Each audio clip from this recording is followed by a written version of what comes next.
Precision oncology या precision डायट्रिक्स वो क्या चीज़ है मैम? मुझे बहुत ही पजलिंग लगा था ये। What is that science and is it going to be so individually helpful कि मेरे लिए मेरी जीन्स के हिसाब से आप खाना और दवाइयाँ दोनों दे पाएँगे फ्यूचर में?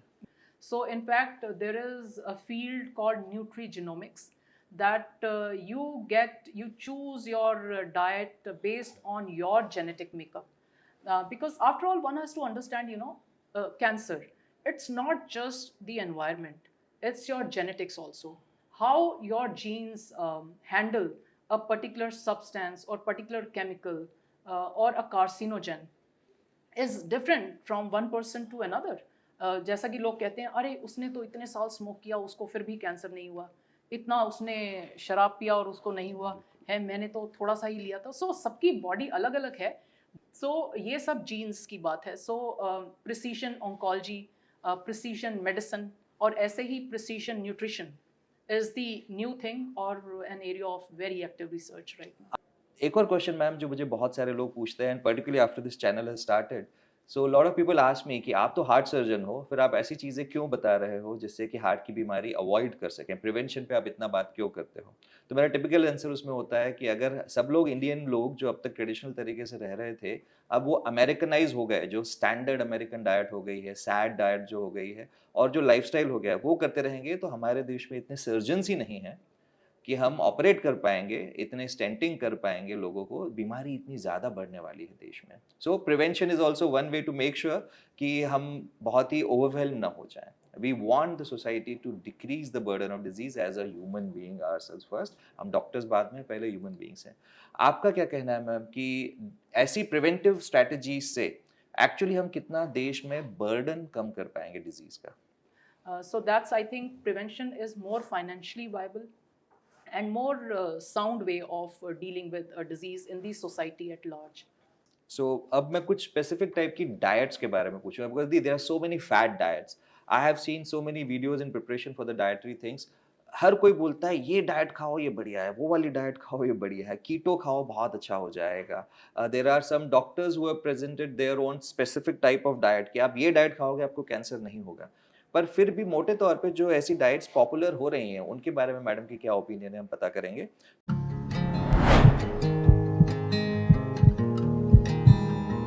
नमस्ते दोस्तों. अब तक तो आप शायद जानते ही होंगे कि we are doing this podcast primarily to make sure कि आपको भोजन से संबंधित, खाने से संबंधित सब चीज़ों को लेके बताएं कि हार्ट और कैंसर दोनों में खाना आपको कैसे मदद कर सकता है.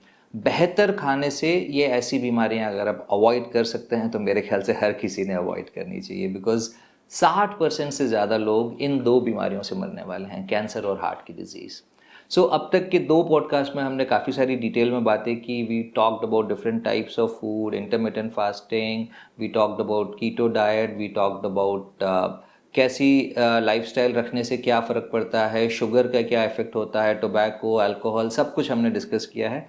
बट तीसरा वीडियो में और इम्पॉर्टेंट चीज़ें हैं, वो ऐसी चीज़ें हैं जो कि शायद आपने कभी सोची भी नहीं हो.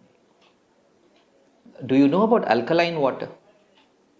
Do you know about something like precision oncology and उसका खाने से कैसे संबंधित है कि एक इंडिविजुअल को हम ऐसा कैसे आइडेंटिफाई करें कि ये भोजन आपके लिए कैंसर कम करेगा और उसी प्रकार के भोजन को किसी और को खिलाएंगे तो उसको कैंसर बढ़ेगा, या फिर ऐसा क्या हम दें इंडिविजुअली आपको कि which is customised to you. So ये सब चीज़ें are the future realms of oncology and in cardiology also. So to know more please watch this video till the end. साथ ही साथ इस वीडियो को लाइक करें और सब्सक्राइब करें अगर आपको हमारा एफर्ट पसंद आ रहा हो तो. शायद आप जानते होंगे I am founder of a site called as www.cardiacsecondopinion.com और साथ ही साथ मेरा एक ऑर्गेनाइजेशन है Uniheal heart care foundation. Uniheal heart care foundation मेरा ऐसा एडवेंचर है जो कि मेरे कुछ कलीग्स के साथ में मिलकर हम कर रहे हैं, जहां हम गरीब बच्चे जिनकी हार्ट सर्जरी किसी और तरीके से नहीं हो सकती है उनको हम हार्ट सर्जरी करवाने की कोशिश करते हैं. So please donate for that and minimum denomination will accept for that is 500 rupees. Please donate generously on the account number which is coming to you. Let's watch this video now. Thank you. So अब मैं कुछ specific type की diets के बारे में पूछूंगा because there are so many fat diets. I have seen so many videos in preparation for the dietary things. हर कोई बोलता है ये डाइट खाओ ये बढ़िया है, वो वाली डाइट खाओ ये बढ़िया है, कीटो खाओ बहुत अच्छा हो जाएगा. There are some doctors who have presented their own specific type of diet कि आप ये डाइट खाओगे आपको कैंसर नहीं होगा. तो एक चीज मैं जरूर कहूंगा यहाँ पे, I am a moderate person. There is no absolutely right और रॉन्ग इन एनीथिंग. पर फिर भी मोटे तौर पे जो ऐसी डाइट्स पॉपुलर हो रही हैं उनके बारे में मैडम की क्या ओपिनियन है हम पता करेंगे. सो कीटो डाइट के बारे में आपका क्या सोचना है मैम? कीटो बहुत पॉपुलर डाइट है आजकल वेट लॉस के लिए. माइंड यू, हार्ट के पेशेंट्स के लिए मैं रिकमेंड नहीं करता हूँ कीटो डाइट, बिकॉज उसमें फैट मोबिलाइजेशन बहुत होता है which can lead to increase cholesterol and cause a heart attack. But madam से मैं और पूछना चाहूँगा कैंसर से संबंध में कीटो, और फिर मैं और थोड़ी डाइट्स पूछूंगा. So, as you yourself stated, there are different types of diets and different types of fat diets in vogue these days. And one could just, at the click of mouse, go on internet and read about these. But I would want to give a very simple answer to this very complex subject, that don't go in for difficult diets, don't go in for fancy diets. Use common sense. And it would make sense to just go in for seasonal fruits and vegetables available, cook them in the right manner, maintain a balanced diet. Also keep an eye on not only just what item you eat, but also on the amount you eat, and just keep a balance, rather than choosing a difficult one and you can't even stick to that. And use fruits and vegetables of different colors, as we call, it's called as rainbow diet. So that makes more sense to me. So I would say, just if somebody starts using common sense more often, then we are safe. That's So how I देखिए, would put कोई it. ऐसा saviour diet या saviour food होता तो actually मैं कह रहा हूँ कि ऐसी चीज़ फिर हम बीमारियों को बहुत पहले कंट्रोल कर चुके होते. एक और क्वेश्चन मैम जो मुझे बहुत सारे लोग पूछते हैं, and particularly after this channel has started, so lot of people ask me कि आप तो हार्ट सर्जन हो, फिर आप ऐसी चीज़ें क्यों बता रहे हो जिससे कि हार्ट की बीमारी अवॉइड कर सकें, प्रिवेंशन पे आप इतना बात क्यों करते हो? तो मेरा टिपिकल आंसर उसमें होता है कि अगर सब लोग, इंडियन लोग जो अब तक ट्रेडिशनल तरीके से रह रहे थे, अब वो अमेरिकनाइज हो गए, जो स्टैंडर्ड अमेरिकन डाइट हो गई है, सैड डाइट जो हो गई है, और जो लाइफस्टाइल हो गया है, वो करते रहेंगे, तो हमारे देश में इतने सर्जन्स ही नहीं हैं कि हम ऑपरेट कर पाएंगे, इतने स्टेंटिंग कर पाएंगे लोगों को. बीमारी इतनी ज़्यादा बढ़ने वाली है देश में. So prevention is also one way to make sure कि हम बहुत ही ओवरवेल्म ना हो जाएं. We want the society to decrease the burden of disease as a human being ourselves first. हम डॉक्टर्स बाद में, पहले ह्यूमन बीइंग्स हैं. आपका क्या कहना है मैम कि ऐसी प्रिवेंटिव स्ट्रैटेजी से एक्चुअली हम कितना देश में बर्डन कम कर पाएंगे डिजीज का? So I believe, and this is what the research also shows, that prevention is definitely better than cure, not only for heart disease, but definitely for cancer. So spend more time, more neurons, and more money on preventive measures, rather than getting it, what you could have, you might have prevented through simple measures, and then spending all that money and all that energy into getting treated for cancer. So it makes all the more sense to invest in prevention of a disease, especially cancer, rather than trying to get treated for it or curing it. So that's, I think, prevention is more financially viable and more sound way of dealing with a disease in the society at large. देखिए, जब हमें पता है कि ये बीमारी इसके कारण हो रही है, तो जैसा मैंने कहा, टोबैको और अल्कोहल वाले तो भाई ये चैनल देखना ही बंद कर दीजिए प्लीज़. और अगर आप बंद करने के बाद ये चैनल देखेंगे तो ही फ़ायदा उठा पाएंगे, वरना हम जो भी बकवास कर रहे हैं आपको फ़ायदा नहीं देने वाली है. अब last piece of the puzzle जो मुझे लगता है इस सब में है पानी, वाटर.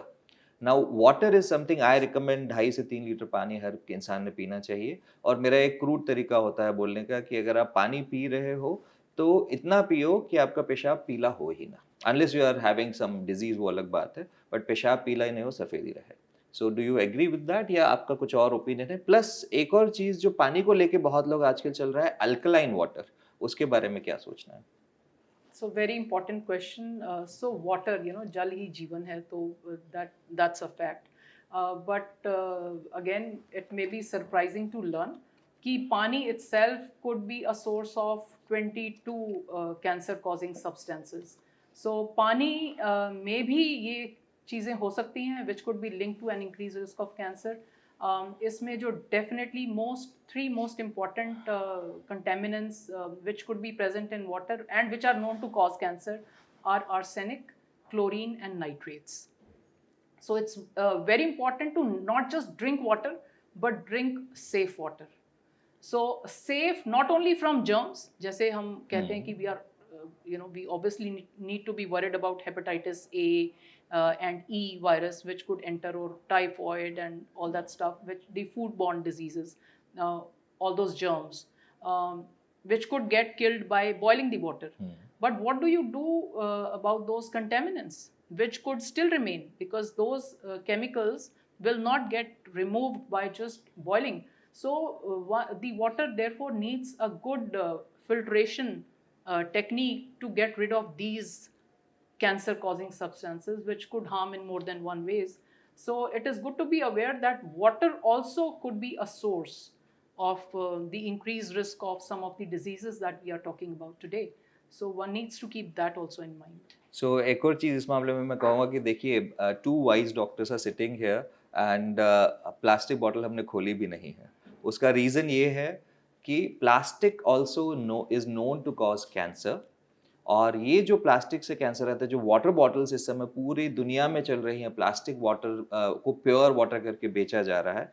सबसे बड़ा प्रॉब्लम फैलेसी वही है कि प्लास्टिक वाटर में लीच आउट करता है and it can cause cancer. So मेरे घर में आपको एक भी प्लास्टिक की बॉटल नहीं मिलेगी, एक भी प्लास्टिक का बर्तन नहीं मिलेगा, बिकॉज मैं भी कैंसर से इतना ही डरता हूँ। What is your thought process? And also Bilkul Sahi, good that microwaving. you Yeah. brought this out, because it's not just water getting stored into it. It gets stored at under what conditions, under what temperature. During transport, the temperature may rise. India is a hot country. Yes. And when the temperature rises beyond a limit, the plastic does leach into the water. And the plastics are known to be endocrine disruptors, and therefore could be linked to increased risk of many cancers. So stay away from these things. So it's not just water, the container also becomes important, as you rightly said. So stay away from and it. Same way जो है आजकल हम food delivery app से जो इतना खाना बुला रहे हैं वो प्लास्टिक में आता है।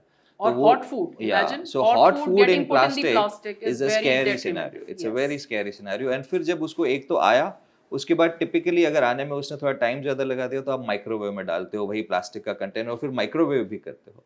सो microwave and plastic don't go together. What's your thought process on that ma'am? Microwave में किस तरीके की चीज़ें यूज़ करें, क्योंकि खाना उसी बर्तन में से ही आना है, कैसे करते हैं उसको आप लोग? So obviously अगर माइक्रोवेव करना है तो the button has to be microwave compatible. Yes. And plastic can't be put into the microwaves because it would leach in further Yes. the harmful substances into the food.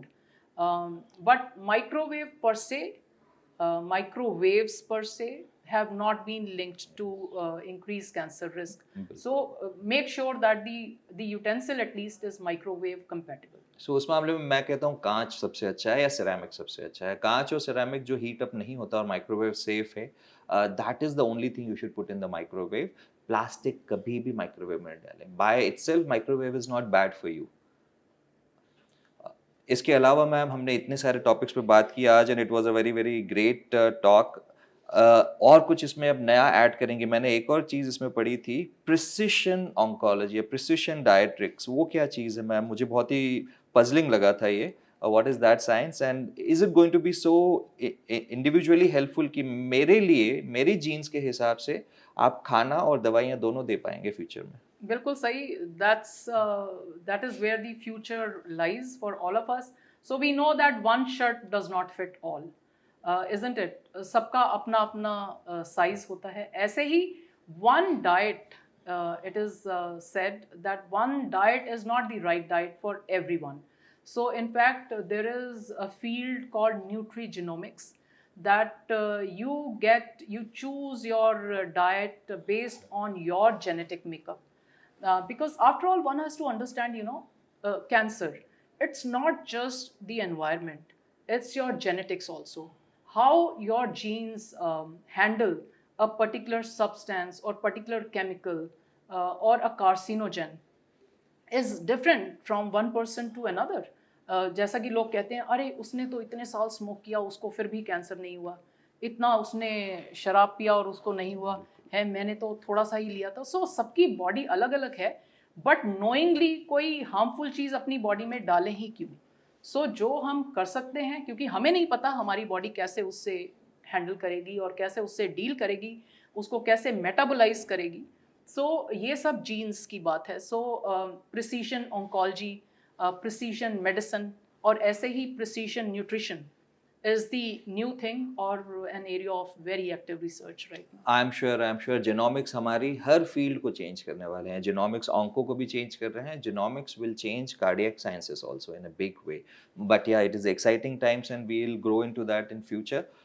एक final message ma'am for the patients who are already having cancer, उनको diet में क्या ख्याल रखना चाहिए, और American या फिर कोई भी फॉरेन की जो आजकल रिकमेंडेशंस आ रहे हैं, या फिर अगर कोई इंडियन रिकमेंडेशंस भी इसमें कोई आई हैं इंडियन कैंसर सोसाइटी से भी, तो कुड यू जस्ट एनलाइटन अस कि एक कैंसर पेशेंट जिसको कैंसर हो चुका है उसने किस टाइप का खाना और पीना रखना चाहिए?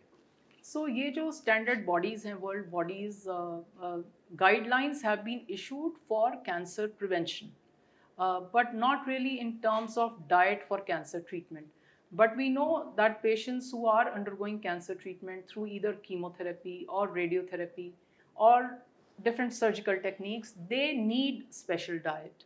The requirement of a particular component of a diet may vary with the type of cancer treatment. So somebody has mucositis resulting from radiotherapy, may need a high protein content, a very mild benign diet, sattvic diet as we call it, without much of or any of salt and spices, because the person can't take it. So one has to modify depending on the treatment. Patients on chemotherapy, the blood counts, the WBC, white blood cell counts, could drop, therefore increasing the risk of infection.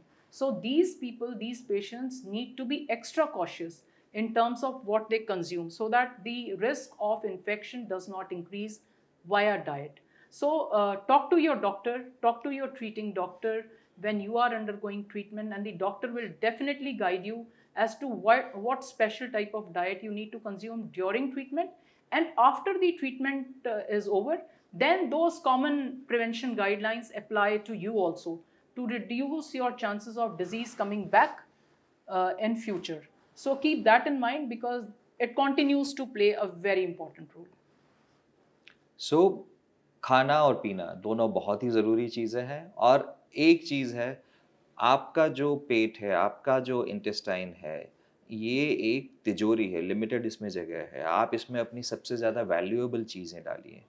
सोना, चांदी, हीरे आप तिजोरी में रखेंगे, आप कचरा उठा के तिजोरी में नहीं रखेंगे। सो कचरा मत खाइए। आपका शरीर जो आप डालेंगे उसके हिसाब से ही उसमें रिएक्ट करेगा। सो अब हमें कई चीज़ें पता हैं जो कि बिगाड़ती हैं अपनी सेहत को, उनसे दूर रहेंगे तो बुढ़ापा अच्छा होगा। देखिए, ये सब चीज़ें यंग लोगों को तो पता, मुझे पता है फ़र्क नहीं पड़ता। टीनेजर्स जो इस वीडियो को देखेंगे, they will not even bother about it. But अगर आपके घर में किसी को कैंसर हुआ है और वो 40, 50, 60 साल की उम्र में कैंसर हुआ है, तो उससे बचने की तैयारी आपको 15-20 की उम्र से ही करनी पड़ेगी। अगर आप 15-20 की उम्र से कोशिश करोगे तो ही 40-50 में आपको कैंसर नहीं होगा। So be alarmed by presence of cancer around you, and it is there in every house right now. So anything else ma'am you want to tell our viewers? So I think we have, I'm sure we have succeeded in making everyone realize the importance of diet for reducing the risk of not only heart disease, and more importantly of cancer.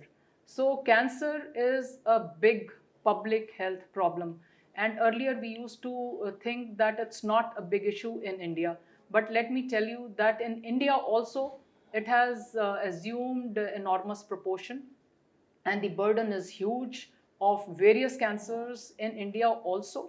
And we need to be proactive in terms of taking all the possible measures that we can take.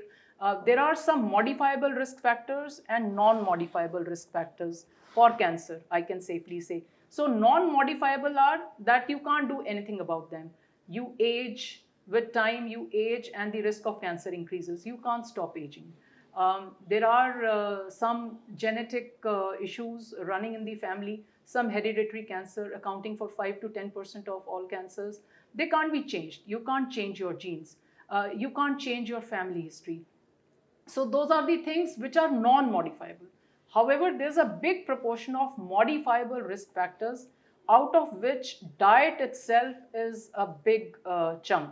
So most important, I would say, is tobacco, definitely known to cause cancer, delete.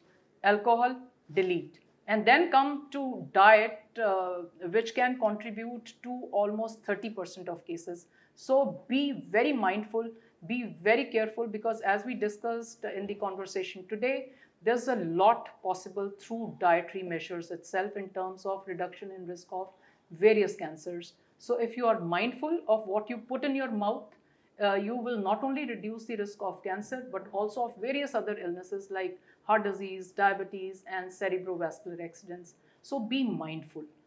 So I'm sure you would have benefited, and I would be happy to re-emphasize again that this book is a small effort in that direction to make you all aware, because awareness makes you powerful, and then you can take the wise decisions. So choose wisely. सो यहाँ पे मैं बताना चाहूँगा, देखिए दुनिया में सबसे ज़्यादा मारने वाली डिजीज़ हार्ट डिजीज़ और सेरेब्रोवास्कुलर एक्सीडेंट्स हैं। नाउ सेकंड नंबर पे आ चुका है कैंसर, एंड जिस तरीके से चल रहा है, जिस तरीके से कैंसर प्रोग्रेशन हो रहा है, रोका नहीं गया तो cancer may become the number 1 killer in future. In some countries it is true already. So let's, ये जो हमने बातें की आज, अगर आप इनको रियली फॉलो करेंगे तो आप अपनी कैंसर और हार्ट डिजीज़ दोनों की रिस्क कम कर पाएंगे। मौत के जो सबसे बड़ा 60+ % of chances of you dying of either a heart disease, cerebrovascular accident और कैंसर इज 60% से ज़्यादा। तो आप अपना रिस्क कम कर पाएंगे। Okay, so thank you for patience listening, and thank you very much for your time, ma'am, and on a breast cancer awareness day you could find so much time for us. We are very very thankful. Cardiac second opinion की audience भी बहुत ही खुश होगी इस बात से कि madam ने इतने प्रेशियस डे पे हमारे लिए इतना अच्छा समय निकाला। Thank you. Thank you, Dr. Wadhwani. It was a real pleasure coming over on your channel. Thank you. तो दोस्तों, आपने देखा कैसे एक एमिनेंट ऑन्कोलॉजिस्ट डॉक्टर ज्योति वाधवा के ज़रिए हमने आपको खाने में क्या खाना चाहिए, क्या नहीं खाना चाहिए, कैंसर और हार्ट दोनों के संबंध में क्या क्या चीज़ों का कैसा महत्व है। आई होप ये जो 3 पार्ट का हमारा पॉडकास्ट था आपको पसंद आया होगा, और अगर आपको ऐसे वीडियोज़ और देखने हैं तो please subscribe to our channel and like our videos.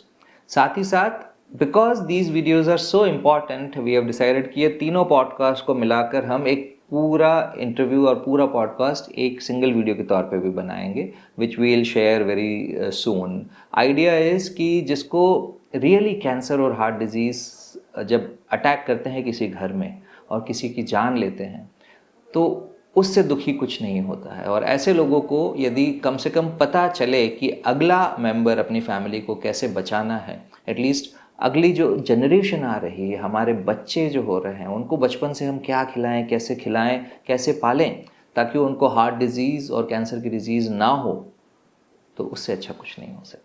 So we will keep trying such efforts, and if you like our efforts, please follow our channel. Thank you very much.